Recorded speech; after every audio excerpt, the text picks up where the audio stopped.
Assalamualaikum warahmatullahi wabarakatuh. Perkenalkan, kami dari kelompok 2 yang beranggotakan akan mempresentasikan hasil kerja kelompok kami yang membahas tentang substansi HAM dalam Undang-Undang Nomor 12 Tahun 2005 dan Undang-Undang Dasar 1945. Undang-Undang Nomor 12 Tahun 2005 yang sesuai dengan Undang-Undang Dasar 1945 dalam substansi HAM yang pertama adalah Pasal 6 Undang-Undang Nomor 12 Tahun 2005 selaras dengan Pasal 28A UUD 1945 yang membahas hak untuk hidup dan mempertahankan hidupnya. Selanjutnya adalah Pasal 7 Undang-Undang Nomor 12 Tahun 2005 selaras dengan Pasal 28G ayat 2 UUD 1945 yang membahas hak untuk bebas dari siksaan dan perlakuan tidak manusiawi. Selanjutnya adalah Pasal 8 Undang-Undang Nomor 12 Tahun 2005, yaitu selaras dengan Pasal 28I ayat 1 UUD 1945 yang membahas hak bebas dari perbudakan. Yang selanjutnya adalah Pasal 16 dan Pasal 26 Undang-Undang Nomor 12 Tahun 2005 selaras dengan Pasal 27 ayat 1 UUD 1945 yang membahas hak pengakuan yang sama di hadapan hukum. Selanjutnya adalah Pasal 18 Undang-Undang Nomor 12 Tahun 2005 selaras dengan Pasal 28E ayat 1 dan ayat 2 UUD 1945 yang membahas hak bebas berpikir, berkeyakinan, dan bebas beragama. Selanjutnya adalah Pasal 19, Pasal 21, dan Pasal 22 Undang-Undang Nomor 12 Tahun 2005 selaras dengan Pasal 28 dan Pasal 28E UUD 1945 yang membahas hak bebas berpendapat, berserikat, dan berkumpul. Selanjutnya adalah Pasal 23 Undang-Undang Nomor 12 Tahun 2005 selaras dengan Pasal 28B ayat 1 UUD 1945 yang membahas hak untuk menikah dan membentuk keluarga. Selanjutnya adalah Pasal 24 Undang-Undang Nomor 12 Tahun 2005 selaras dengan Pasal 28B ayat 2 UUD 1945 yang membahas hak anak mendapatkan perlindungan. Yang terakhir adalah Pasal 25 Undang-Undang Nomor 12 Tahun 2005 yaitu selaras dengan Pasal 28D ayat 3 UUD 1945 yang membahas hak atas kesempatan yang sama dalam pemerintahan. Poin yang kedua ada peraturan-peraturan lain yang sesuai dengan substansi HAM dalam UU Nomor 12 Tahun 2005 dan Undang-Undang Dasar 1945. Yang pertama ada Ketetapan MPR RI Nomor 17 /MPR /1998 tentang HAM. Yang kedua ada UU Nomor 39 Tahun 1999 tentang HAM. Yang ketiga ada UU Nomor 26 Tahun 2000 tentang Pengadilan HAM. Yang keempat ada UU Nomor 16 Tahun 2019 tentang perkawinan. Yang kelima ada UU Nomor 23 Tahun 2002 tentang perlindungan anak. Dan yang keenam ada Undang-Undang Nomor 5 Tahun 1998 tentang pengesahan menentang penyiksaan dan perlakuan atau penghukuman lain yang kejam, tidak manusiawi, atau merendahkan martabat manusia. Poin yang ketiga ada implementasi pasal-pasal dalam Undang-Undang Nomor 12 Tahun 2005 dan Undang-Undang Dasar 1945 yang berkesesuaian dengan substansi HAM dalam masyarakat. Yang pertama, implementasi pasal 6 UU Nomor 12 Tahun 2005 dan pasal 28A UUD 1945 tentang hak hidup dalam masyarakat dapat dikatakan sudah berjalan sesuai dengan ketentuan yang berlaku. Hak hidup ini memang dijamin dalam Konstitusi Indonesia, namun hak hidup ini dapat dibatasi dengan instrumen undang-undang lainnya.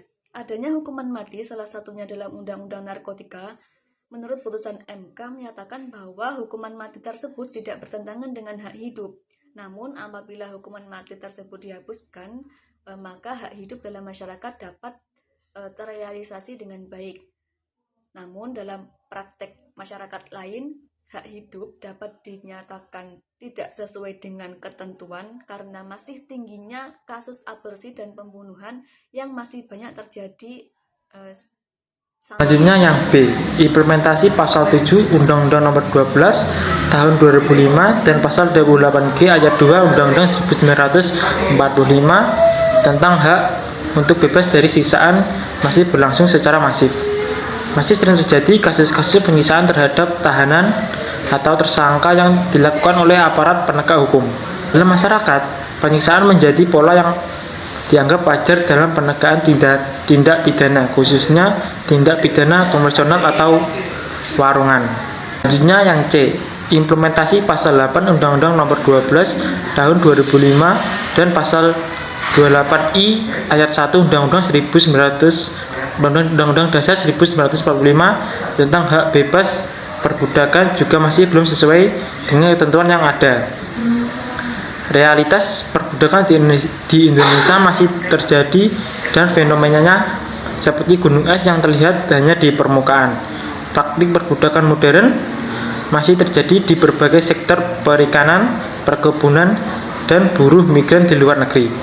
Selanjutnya yang D, implementasi pasal 16 dan pasal 26 Undang-Undang Nomor 12 Tahun 2005 serta pasal 27 ayat 1 Undang-Undang Dasar 1945 belum sesuai dengan ketentuan yang berlaku secara teori. Memang semua warga negara mendapatkan perlakuan yang sama di depan hukum, namun praktiknya sangat menyimpang. Hukum di Indonesia tajam ke bawah dan tumpul ke atas. Tajam menghukum masyarakat bawah daripada pejabat tinggi. Implementasi pasal 18 Undang-Undang Nomor 12 Tahun 2005 dan pasal 28E ayat 1 dan ayat 2 Undang-Undang 1945 sudah sesuai di masyarakat. Banyaknya agama di Indonesia dan tanpa adanya paksaan untuk memeluk agama serta sikap toleransi yang tinggi antar umat beragama menjadi bukti bahwa hak bebas beragama sudah berjalan baik dalam masyarakat Indonesia. Selanjutnya implementasi pasal 19, pasal 21, pasal 22 Undang-Undang Nomor 12 Tahun 2005 dan pasal 28, pasal 28E Undang-Undang 1945 tentang hak bebas berpendapat, berserikat dan berkumpul masih belum sesuai dengan ketentuan yang ada. Negara menjamin dan memberikan kebebasan berpendapat kepada rakyatnya, memberikan aspirasi seluas-luasnya, memberikan ruang kepada rakyatnya untuk berkontribusi dalam memberikan kritik dan saran yang membangun.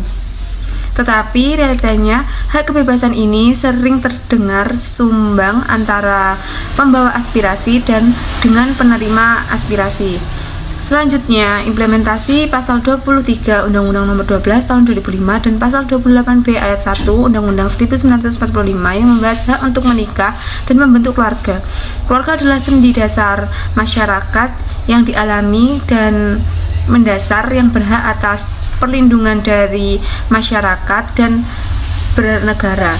Hak laki-laki dan perempuan dewasa untuk menikah dan membentuk suatu keluarga baru. Suatu keluarga harus diakui, tidak ada satupun pemikiran yang dapat dilakukan tanpa adanya kehendak yang bebas dan penuh dari para pihak yang hendak menikah.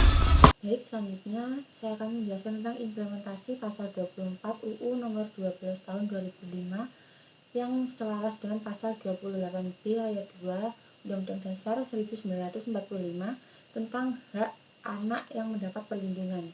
Nyatanya saat ini masih banyak masyarakat yang belum sadar akan hal itu.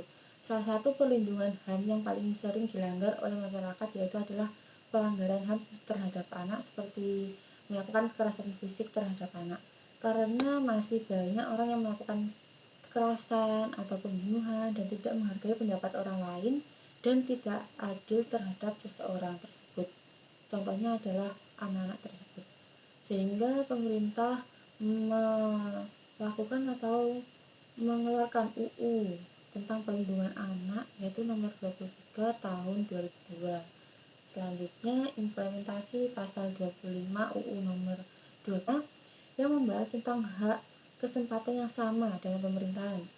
Misalnya ikut dalam pelaksanaan urusan pemerintahan tersebut baik secara langsung atau diwakilkan oleh wakil-wakil yang dipilih secara bebas. Memilih dan dipilih pada pemilihan umum yang biasanya di Indonesia sendiri terlaksana biasanya 5 tahun sekali yang dilakukan secara jujur, dan hak pilih yang universal atau sama yang dilakukan secara rahasia. Tentunya suara kita juga tidak akan bocor keluar, sehingga pemerintah mengeluarkan UU tersebut untuk melindungi hak-hak privasi kita atau hak untuk memilih siapa yang akan kita pilih nantinya. Sekian dari kelompok 2, ada kurang lebihnya. Mohon maaf. Wassalamualaikum warahmatullahi wabarakatuh.